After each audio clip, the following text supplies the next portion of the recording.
Welcome to AI Brief, episode 420. Today we're going to get into some really foundational shifts happening right now. We really are. Yeah. We're looking at a major showdown between the Pentagon and Anthropic. Yeah, and on the other side of the world, Alibaba just dropped a new open weight model that's, well, it's challenging the big guys. And we'll round it all out with a look at some global AI updates and some new tools for, productivity and video that are trending right now. Let's jump right into the big story. This situation between Anthropic and the Pentagon. It's really escalating. The latest reports say the Department of Defense is close to designating Anthropic as a, quote, supply chain risk. Okay, so for anyone listening who doesn't deal with government contracts, that sounds like, I don't know, boring paperwork. How serious is that label? Oh, it's incredibly serious. It's basically a death sentence for any government work. A death sentence. Yeah, this designation is usually reserved for foreign adversaries. I think companies like Huawei, entities that could be a vector for espionage. So to put a San Francisco AI lab in that same category, that's a message. It's a huge message. It's a shot across the bow. If they do it, every single U.S. defense contractor, and I mean everyone, Lockheed, Palantir, they'd all be forced to cut ties with Anthropic. Wow, so they'd be completely isolated from that entire ecosystem. Completely. And the strange thing is, this isn't about the tech not working. It's a philosophical fight. Right. The sources say the DoD wants AI for all lawful purposes, which basically means if a soldier can do it, the AI should be able to help. Exactly. And Anthropic is drawing a hard line. They're saying no, specifically on spying on Americans and on building autonomous weapons. They're sticking to their principles. They are, and what makes this so fascinating is that they are already deeply embedded. Claude is, right now, the only AI running on the Pentagon's classified systems. The only one. The only one. And there's even a detail in the reports that Claude was used through Palantir to help with the capture of Nicolas Maduro back in January. So the military sees the value. They've used it for a major high-stakes operation. They absolutely see the value. But now they're hitting this wall where the company that makes the tool is telling them, we don't trust you with it completely. It's a real power struggle. It's a question of who's really in charge. Can a military general have a tool that might just refuse an order based on a corporate policy? From the military's perspective, that's an operational failure. They can't have that. But if Anthropic gives in, they stop being the company they were founded to be. That's the dilemma. And the argument from the DoD side is that if our own AI is handicapped by these, let's call them corporate ethics, while our adversaries are using unrestricted models, then we lose. It's a huge test case. And if Anthropic gets pushed out, someone else will step in. Of course. And that's actually a great transition because while the U.S. is arguing over the rules, China is pushing the technology itself forward. Let's talk about Alibaba. They just released Qwen 3.5, or to be specific, Qwen 3.5 397B A17B. The names are just getting better and better, aren't they? Rolls right off the tongue. But seriously, the specs on this are no joke. It's an open-weight model that's apparently rivaling GPT 5.2 and Gemini 3 Pro. And that open weight part is key. Alibaba is closing the gap between the big proprietary models and what developers can actually get their hands on.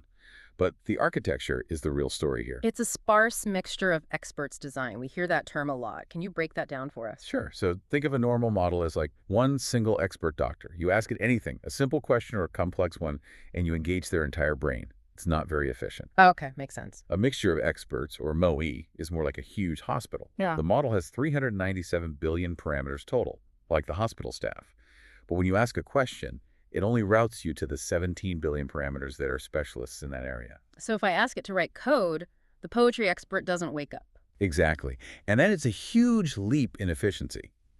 That's why they can claim it's 60% cheaper to use and can handle massive workloads better than its predecessor. So the competitive edge shifts from just who's the smartest to who's the most efficient. That's the bet they're making. And all the benchmarks show it's excelling at things like agentic search and instruction following. It's built for agents that can do things for you. Although I did love the detail in the report that for all its power, it's apparently not very good at running a vending machine. It sounds funny, but it's a classic robotics problem. High-level thinking is computationally easy for AI. But understanding the physics of not crushing a can of soda is actually incredibly hard. So it can write my code, but might steal my lunch money. Something like that. Yeah. But big picture, China is delivering near-frontier performance with open weights. That changes the global landscape. All right, let's slow down a bit and move through everything else happening in AI today. There are a few things that connect back to that idea of an agentic future. Let's start with a tool called Lemon. It's a free voice-to-task agent. The idea is to stop all the context switching between tabs. Which I think we all suffer from. We do. With Lemon, you just press a button and speak a command like summarize this page, and it does it right there, without you having to leave what you're doing. It removes that little bit of friction. Next up is Menace, a Meta-owned startup. They're launching personal agents, but directly inside Telegram. This is an interesting bet. They think the future of agents isn't a new app. It's inside the messaging apps we already use every day. So it handles research, data processing, all within a chat. It just becomes another contact in your phone. Precisely. Now, staying on Meta for a moment, they just filed a patent that is, well, it's a bit unsettling. Yeah, this one felt very Black Mirror. It did. They patented a system to use AI trained on all of the users' data, their posts, their messages, to simulate their responses. The patent explicitly says this could be used even after a user is deceased. Or even deceased. That's digital necromancy. It raises so many questions. Who owns your digital ghost? It's a massive can of worms. And the fact that a company the size of Meta has patented the process means they see a commercial market for it. A market we are not ready for. Let's shift to the global stage. The India AI Impact Summit just started. And everyone is there. Sam Altman, Sundar Pichai, Dario Amodei.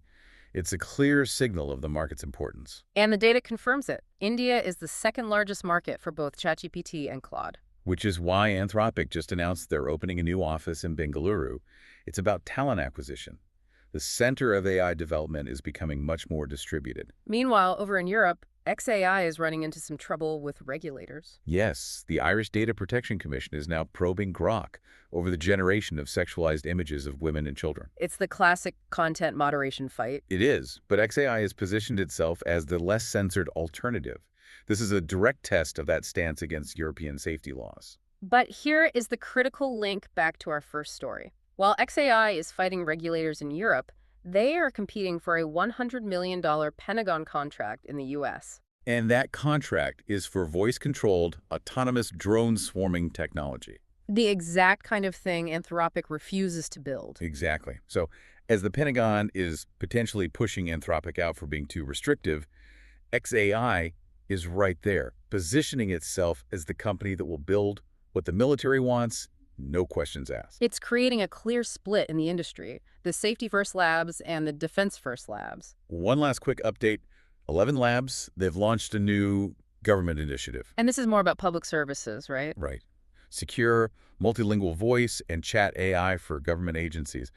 Think, calling the DMV and getting an instant helpful AI instead of being on hold for an hour. If they can solve that, they deserve all the awards. Okay, that was the roundup. Let's move on to the tools you can actually use today. First, a quick recap. We mentioned Qwen 3.5. For developers, this is the one to watch for getting high-end performance at a lower cost. And Manus, if you want an AI agent living inside your Telegram app. Next is Seed 2.0 from ByteDance. This is for the more technical folks. They are open-source models designed specifically as a base for building your own general-purpose agents. Now, for the creatives, there's a tool called Viso.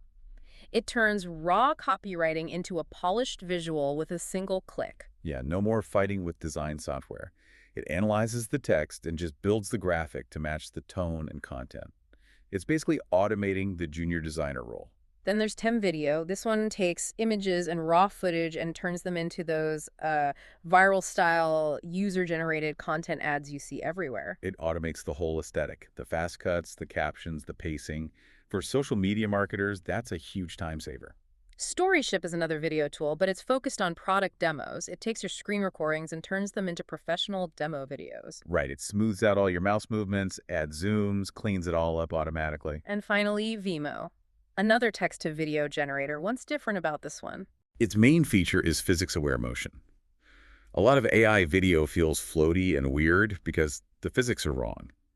Vimo actually tries to simulate real-world physics, so objects have weight and move realistically. So when we put all of this together, what's the big picture for today? Well, you have this strange split. At the highest levels, with the Pentagon and major labs, the walls are going up. It's all about control, secrecy, and who sets the rules. But for the rest of us, the tools are getting more open, cheaper, and more powerful than ever. Exactly. The gap between state-level AI and consumer AI is getting wider in terms of policy, but it's actually narrowing in terms of raw capability. It feels like the technology is becoming common for everyone, which is forcing the powers that be to try and lock it down even harder at the top. And this whole situation with Anthropic is just the first major battle in that conflict. It's a really fascinating and, frankly, a slightly terrifying time to be watching all this unfold. It certainly is. That's all the time we have for this deep dive. Make sure to follow the show so you don't miss our updates. And if you found this useful, please share it with someone who would find it interesting. Thanks for tuning in. See you in the next episode.